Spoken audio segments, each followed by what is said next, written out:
ವಿವಾದದಿಂದಾಗಿ ಇಡೀ ಕರ್ನಾಟಕವೇ ಹೊತ್ತಿ ಉರಿತಾ ಇದೆ. ನಾಡು ನುಡಿ ನದಿಯ ವಿಚಾರದಲ್ಲಿ ಯಾರೇ ಆದ್ರೂ ತಮ್ಮ ನಾಡಿಗೆ ಅನುಕೂಲ ಆಗೋ ಹಾಗೆ ಸಮರ್ಥಿಸಿಕೊಳ್ತಾರೆ. ಆದ್ರೆ ಕೆಲ ಸಹೃದಯಿಗಳು ಮಾತ್ರ ಗಡಿಯಿಂದಾಚೆಗೂ ಯೋಚನೆ ಮಾಡಿ ನ್ಯಾಯದ ಪರ ನಿಲ್ತಾರೆ. ಹಾಗೆ ಕನ್ನಡಿಗರಿಗಾಗ್ತಿರೋ ಅನ್ಯಾಯವನ್ನ ಅರಿತ ಕೆಲವು ವಿಶಾಲ ಹೃದಯಿಗಳಿವರು. ಇದೇ ಹೊತ್ತಿನ ವಿಶೇಷ ಸಹೃದಯಿಗಳು.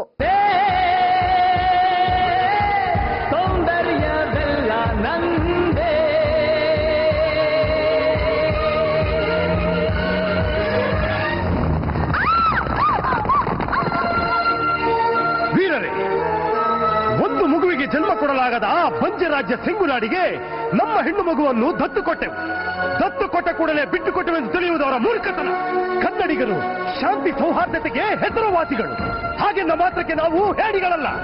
ನಮ್ಮನ್ನು ಕೆಣಕಿದರೆ ನಾವು ಹಸಿದ ಹೆಬ್ಬುಳಿಗಳಾಗುತ್ತೇವೆ, ಮದುವೆದ ಆನೆಗಳಾಗುತ್ತೇವೆ, ಸರ್ಪಗಳಾಗುತ್ತೇವೆ ಎಂದು ಅವರಿಗೆ ತಿಳಿಯೋಣ. ಬನ್ನಿ ಹೊಡೋಣ, ಯುದ್ಧ ಮಾಡೋಣ, ನಮ್ಮ ಹೃದಯವನ್ನು ನಾವು ಗೆದ್ದು ತರೋಣ. ಬನ್ನಿ. ಕಾವೇರಿಗಾಗಿ ಕರ್ನಾಟಕ ತಮಿಳುನಾಡಿನ ನಡುವೆ ಏರ್ಪಟ್ಟಿರೋ ಈ ವಿವಾದ ಒಂದು ಶತಮಾನಕ್ಕೂ ಹೆಚ್ಚು ಕಾಲದ್ದು. ಸದ್ಯ ಈ ವಿವಾದ ಮತ್ತೆ ಭುಗಿಲೆದ್ದಿದೆ. ತಮಿಳು ಭಾಷಿಗರಿಂದಲೂ ಬೆಂಬಲ ವ್ಯಕ್ತವಾಗಿದೆ. ಕನ್ನಡೇತರರಾದ ನಟಿಯರಾದ ನಗ್ಮಾ ಮತ್ತು ಸುಹಾಸಿನಿ ಮತ್ತು ಬಿಜೆಪಿ ನಾಯಕ ಸುಬ್ರಮಣಿಯನ್ ಸ್ವಾಮಿ ಕರ್ನಾಟಕದ ಹೋರಾಟದ ಪರ ಮಾತನಾಡಿದ್ದಾರೆ, ನ್ಯಾಯದ ಪರ ನಿಂತಿದ್ದಾರೆ.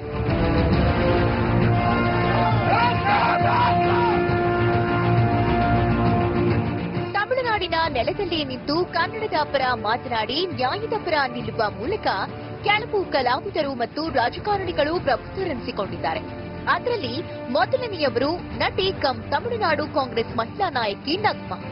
ನಗ್ಮಾ ಮೂಲತಃ ತಮಿಳುನಾಡಿನವರು ಅಲ್ಲದಿದ್ರೂ ತಮಿಳುನಾಡಿನ ಚಿತ್ರರಂಗ ಮತ್ತು ರಾಜಕೀಯದಲ್ಲಿ ಸಕ್ರಿಯರಾಗಿದ್ದುಕೊಂಡು ತಮಿಳರೇ ಆಗಿ ಹೋಗಿದ್ದಾರೆ. ಇಂತಹ ನಗ್ಮಾ ನಿರ್ಭಡೆಯಿಂದ ತಮಿಳುನಾಡಿನಲ್ಲೇ ನಿಂತು ಕರ್ನಾಟಕದ ಪರ ಮಾತನಾಡಿದ್ದಾರೆ. ಚೆನ್ನೈ ಪ್ರವಾಹದ ವೇಳೆ ಕರ್ನಾಟಕದ ನೆರವು ಸ್ಮರಿಸಿಕೊಳ್ಳಿ ಅಂತ ಹೇಳುವ ಮೂಲಕ ಕನ್ನಡಿಗರ ಮನ ಗೆದ್ದಿದ್ದಾರೆ Nagma.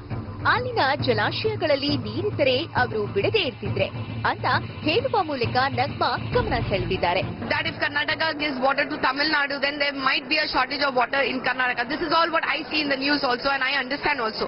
But there must be much complicated issues, and I'm sure that the people who are responsible in looking into this are doing a constructive job. And more so, the case is sub judice in the court. And there is a certain amount of verdict which has come out, and I think that verdict is being followed by the Karnataka CM. ನಗ್ಮಾರಂತೆ ಕನ್ನಡದ ಪರ ನಿಂತವರು ಮತ್ತೋರ್ವ ನಟಿ ಸುಹಾಸಿನಿ. ತುಂತುರು ಅಲ್ಲಿ ನೀರ ಹಾಡು, ಕಂಪನ ಇಲ್ಲಿ ಪ್ರೀತಿ ಹಾಡು. ತುಂತುರು ಅಲ್ಲಿ ನೀರ ಹಾಡು, ಕಂಪನ ಇಲ್ಲಿ ಪ್ರೀತಿ ಹಾಡು. ಹಗಲಿರಲಿ ಈರುಳಿರಲಿ ನೀರಿರದೆ ಹೇಗಿರಲಿ, ನನ್ನ ತುಂಬ ಹೃದಯ ತುಂಬಿದೆ. ಸುಹಾಸಿನಿ ಕನ್ನಡದಲ್ಲಿ ಬೆಂಕಿಯಲ್ಲಿ ಅರಳಿದ ಹೂ, ಅಮೃತ ವರ್ಷಿಣಿ, ಮುತ್ತಿನ ಹಾರ ಹೀಗೆ ಅತ್ಯದ್ಭುತ ಕನ್ನಡ ಚಲನಚಿತ್ರಗಳಲ್ಲಿ ಅಮೋಘ ನಟನೆ ಮೂಲಕ ಕನ್ನಡಿಗರ ಮನದಲ್ಲಿ ಛಾಪು ಮೂಡಿಸಿದ್ದಾರೆ.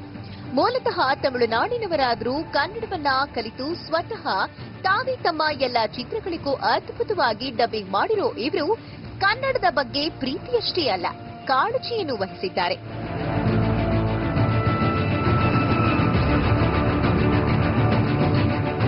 ಕಾವೇರಿ ನೀರು ಎಲ್ಲರಿಗೂ ಬೇಕು.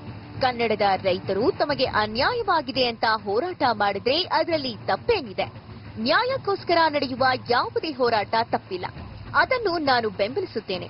ತಮಿಳುನಾಡಿನ ರೈತನಿಗೆ ಅನ್ಯಾಯವಾದ್ರೆ ನಾನು ಅದನ್ನ ಬೆಂಬಲಿಸುತ್ತೇನೆ.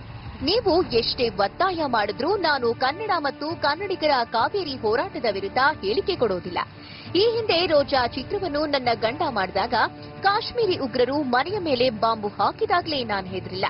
ಈಗ ನಿಮ್ಮ ಕೂಗಾಟಕ್ಕೆ ಹೆದರುತ್ತೀನಾ? ಇಷ್ಟೇ ಅಲ್ಲ, ತಮ್ಮ ತೀಕ್ಷ್ಣ ಮಾತುಗಳಿಂದಲೇ ರಾಜಕೀಯ ನಾಯಕಿಯರಿಗೆ ಚಾಟಿ ಬೀಸೋ ಇನ್ನೊಬ್ಬ ರಾಜಕಾರಣಿ ಸುಬ್ರಮಣಿಯನ್ ಸ್ವಾಮಿ. ತಮಿಳುನಾಡಿನವರೇ ಆದ ಸ್ವಾಮಿ ದೇಶದ ಜನಪ್ರಿಯ ರಾಜಕಾರಣಿಗಳಲ್ಲೊಬ್ರು ಹಾಗೂ ಖ್ಯಾತ ಅರ್ಥಶಾಸ್ತ್ರಜ್ಞರು. ಇವರು ಚೆನ್ನೈನವರೇ. ಕಾವೇರಿ ನೀರಿಗಾಗಿ ಪದೇ ಪದೇ ಕರ್ನಾಟಕದೊಂದಿಗೆ ಕದನಕ್ಕಿಳಿಯುತ್ತಿರುವ ತಮಿಳುನಾಡಿಗೆ ಬಿಜೆಪಿ ಮುಖಂಡ ಸುಬ್ರಹ್ಮಣ್ಯನ್ ಸ್ವಾಮಿ ಚಾಟಿ ಬೀಸಿ ಟ್ವೀಟ್ ಮಾಡಿದ್ದಾರೆ.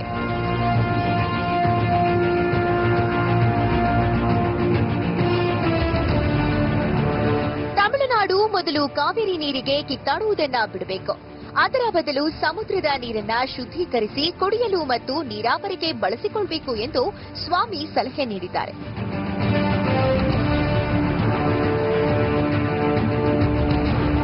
ಈ ಟ್ವೀಟ್ಗೆ ವ್ಯಾಪಕ ಬೆಂಬಲ ವ್ಯಕ್ತವಾಗ್ತಾ ಇದ್ದು, ಸಮುದ್ರದ ನೀರನ್ನ ಬಳಸಿಕೊಳ್ಳುವ ತಂತ್ರಜ್ಞಾನ ಭಾರತದಲ್ಲಿ ಚಾಲ್ತಿಯಲ್ಲಿದ್ದರೂ ಅದರ ಸಮರ್ಪಕ ಬಳಕೆಗೆ ಮಾತ್ರ ಸರ್ಕಾರಗಳು ಕ್ರಮ ಕೈಗೊಳ್ತಿಲ್ಲ ಎಂದು ಟ್ವೀಟಿಗರು ಅಭಿಪ್ರಾಯ ವ್ಯಕ್ತಪಡಿಸಿದ್ದಾರೆ.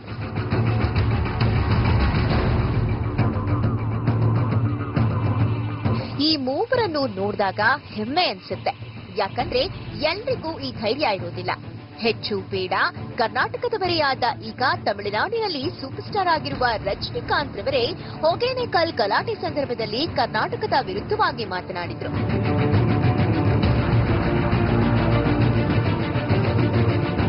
ತಮಿಳುನಾಡಿನಲ್ಲಿ ನಿಂತು ಅವರು ಕರ್ನಾಟಕದ ವಿರುದ್ಧ ರೋಷಾವೇಶ ತೋರಿದ್ರು. ನಿಜ, ತಮಿಳು ಜನ ಅವರನ್ನ ಬೆಳೆಸಿದ್ದಾರೆ. ಅವರ ಋಣ ರಜನಿ ಮೇಲಿದೆ. ಆದ್ರೆ ತಾನು ಹುಟ್ಟಿ ಬೆಳೆದ ನೆಲವನ್ನ ಮರೆಯುವುದು ಎಷ್ಟು ಸರಿ ಹೇಳಿ? ಇಲ್ಲಿದೆ ನೋಡಿ ಅಂದು ರಜನಿ ಆಡಿರುವ ಮಾತುಗಳು. இப்ப இங்க வந்து நடந்திருக்கிற சம்பவம் மனசுக்கு ரொம்ப வேதனையா இருக்கு, ரொம்ப கஷ்டமா இருக்கு. அது வந்து இப்ப கர்நாடகத்தில் நடந்த விஷயங்கள் எல்லாம் நான் கடுமையா கண்டிக்கிறேன். அது மனசு ரொம்ப வேதனைப்படும். நம்ம நாடு எங்க போயிட்டு இருக்கு, என்ன நடந்துட்டு இருக்கு, கவர்மெண்ட் இருக்கா, சுப்ரீம் கோர்ட் இருக்கா, என்ன எது சொன்னா ஜனங்க கேக்குறாங்க, யார் சொன்னா கேக்குறாங்க அப்படிங்கிறது ஒண்ணுமே தெரிய மாட்டேங்குது. ஒரு நிலம், ஒரு கிரவுண்ட், ஒரு நிலம் சொன்னா கூட அது நம்ம சொந்தம் சொன்னா ஒருத்தர் வந்து உக்காந்தாங்கன்னா இவங்க பட்டா ஐடியா அப்படின்னு பட்டா எடுத்து ரிஜிஸ்டர் ஆபீஸர் போனா அது கரெக்டா இருந்தா அங்க இருக்கிற போலீஸே ரிஜிஸ்டாரே உதச்சிடுமா, போடா அவங்க இடம் அப்படின்னு. இது எத்தனையோ ஆண்டுகளுக்கு முன்னால இந்த ஒகேனக்கல் தண்ணியை வந்து பாதி இது கர்நாடகா, இது தமிழ்நாடுன்னு சொல்லி பிரிச்சு அந்த தமிழ்நாடுல இருக்கிற அந்த தண்ணி பகுதியில வந்து நாம வந்து எடுத்துக்கிறோம் சொல்லி ஒரு திட்டம் போட்டா அது எடுக்கக்கூடாதுன்னு சொன்னா உதைக்க வேண்டாம். ஜனங்க வந்து அவ்வளவு முட்டாளுங்களா? அது கர்நாடகா ஆகட்டும், தமிழாகட்டும், எங்கே ஆகட்டுங்க, அது எந்த சில எலெக்ஷன் ஆகட்டும் ஏதாவட்டும் உண்மையை பேசுங்க, சத்தியம் பேசுங்க, பயங்களை இல்லாம பேசுங்க. இங்க போனோம் அவன் பாப்பா தெய்வம், தெய்வம் நீங்க எல்லாம் உனக்கு தெரியாதா? உண்மை, சத்தியம், நியாயம் அதுதான் என்னைக்குமே சோறு போகும், அதான் என்னைக்குமே காப்பாத்து. சும்மா இப்ப எலெக்ஷனுக்காக இல்ல, இந்த எல்லாட்டம் நல்லா இருக்க. நான் வந்து மதிப்புடைய தேவேகவுடா அவர்களுக்கும், குமாரசாமி அவர்களுக்கும், தர்மசிங் அவர்களுக்கும், கர்கே அவர்களுக்கும், எடியூரப்பா அவர்களுக்கும், அனந்தமூர்த்தி அவர்களுக்கும், சித்தராமையா அவர்களுக்கும் நான் கேட்டுக்கிற எலெக்ஷனுக்காக ஆட்டம் போடாதீங்க. இது வந்து மறுபடியும் வளர விடாதீங்க. காவேரி மாதிரி 10 வருஷம் ஆச்சு என்ஓசி போட்டாங்க கவர்மெண்ட். கொஞ்சம் அறிவோட செயல்படுங்க தயவு செஞ்சு. ರಜನಿ ಆ ಬಳಿಕ ಕ್ಷಮೆ ಕೇಳಿದ್ದಾರೆ. ಆ ವಿಷಯ ಬೇರೆ. ಆದ್ರೆ ಅಂದೇ ರಜನಿ ಕರ್ನಾಟಕದ ಪರ ಮಾತನಾಡಬಹುದಿತ್ತು ಅಥವಾ ಹೋರಾಟಕ್ಕೆ ಹೋಗದೆ ಸುಮ್ಮನಿರಬಹುದಿತ್ತು. ಆದ್ರೆ ರಜನಿ ಅವರಿಂದ ಆ ಯಾವ ನಡೆಯೂ ತೋರಿ ಬರಲಿಲ್ಲ. ಇಂದು ಕಾವೇರಿ ಹೋರಾಟದ ಸಂದರ್ಭದಲ್ಲಿ ನಗ್ಮಾ, ಸುಹಾಸಿನಿ, ಸುಬ್ರಹ್ಮಣ್ಯನ್ ಸ್ವಾಮಿ ಮಾತುಗಳನ್ನ ಕೇಳುವಾಗ ರಜನಿಕಾಂತ್ ರವರ ಹಳೆ ಮಾತು ಮತ್ತೆ ಮತ್ತೆ ನೆನಪಾಗ್ತಾ ಇದೆ ಅಷ್ಟೇ.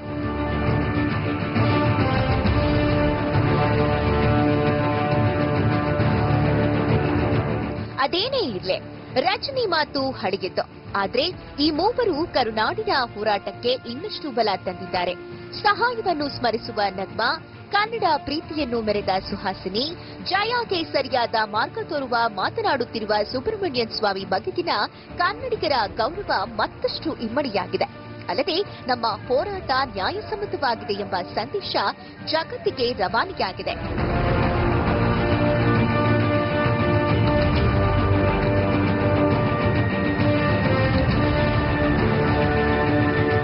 Bureau report, Janashree news.